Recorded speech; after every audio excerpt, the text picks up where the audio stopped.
Most houses settle. It is a sound you get used to, eventually of the groan of timber shrinking in the cooling night air, the subtle shift of foundation against clay. It is the sound of a building breathing, and usually, it is rhythmic. Consistent. Lulling. I have lived in this apartment for 3 years, and for the most part, the walls are quiet. But 2 weeks ago, the rhythm broke. It started as a sound that wasn't a sound. A pressure, really. A change in the air density of the hallway that seeped under my door jamb. You know how you can feel a storm coming in your teeth before the sky even darkens? It was like that. A metallic taste on the back of the tongue. A prickle of static on the forearms. I was reading in bed, the lamp clicking off at exactly 11, as is my routine. I was drifting into that floaty state where thoughts become nonsensical and liquid, when the hallway floorboards creaked. My apartment is the only one on the top floor. The landlord lives 2 towns over. The building is a converted Victorian, 3 units stacked like pancakes. The couple downstairs are usually asleep by 10, punctuated by the muffled rhythm of a television that is always left on for their dog.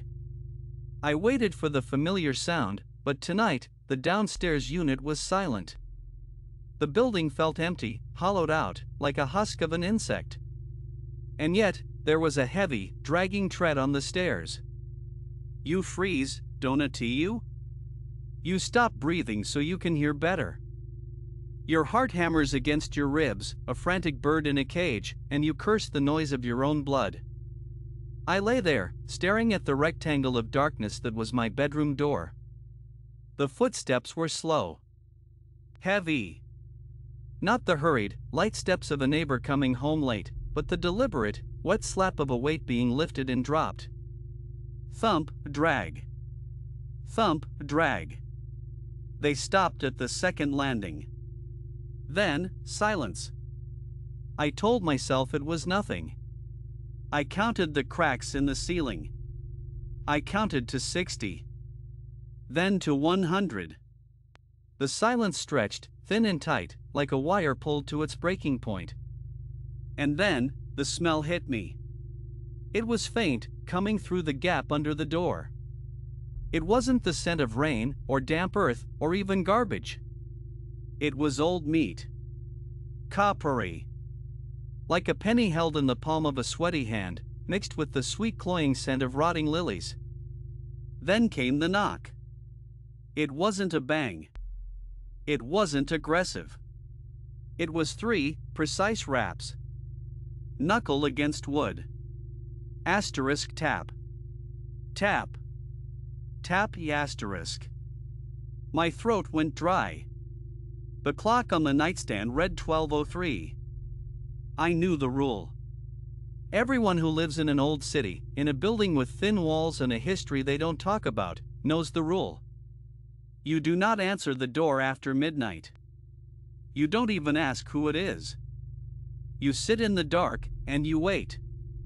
Mr. Vance? The voice was muffled, indistinct.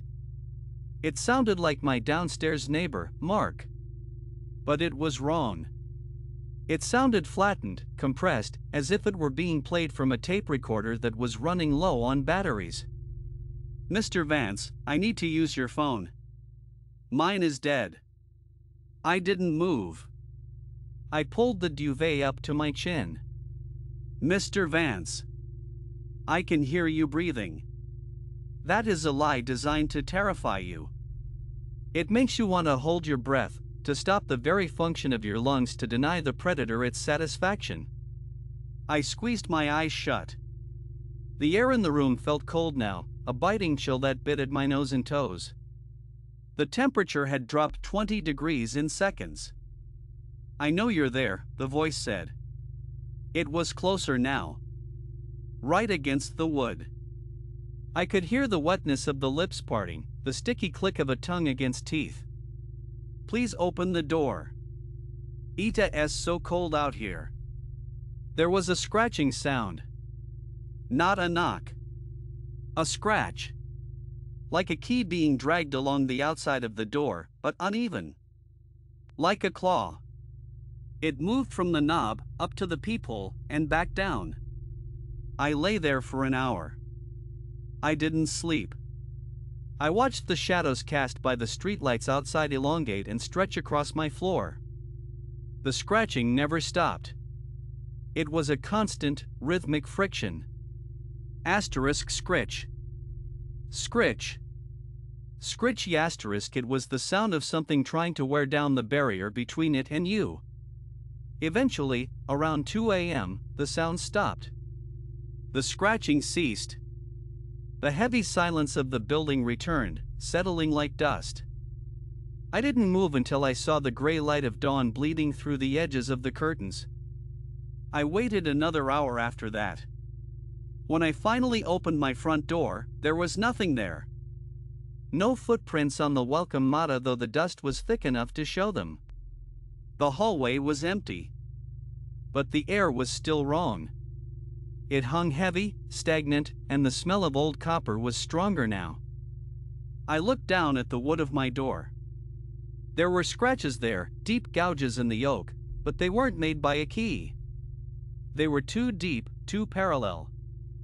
3 lines, perfectly straight, dragging from the peephole down to the floor. I went to work the next day in a daze.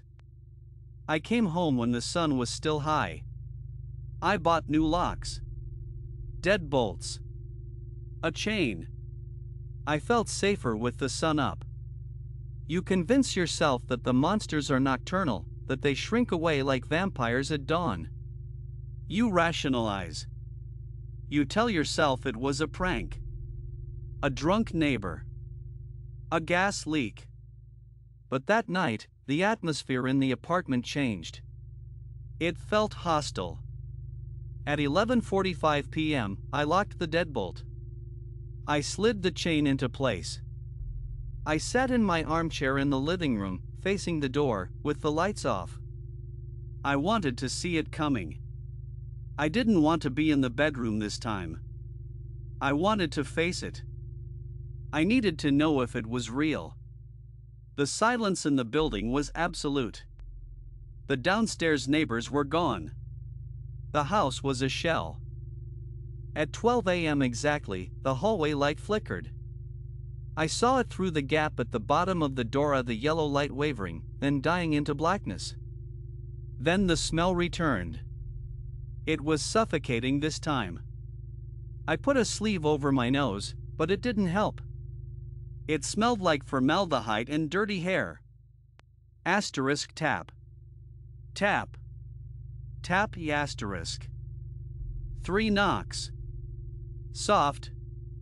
Polite. Mr. Vance. It was Marka S. voice again. But this time, underneath it, there was a second sound. A wet, gurgling vibration.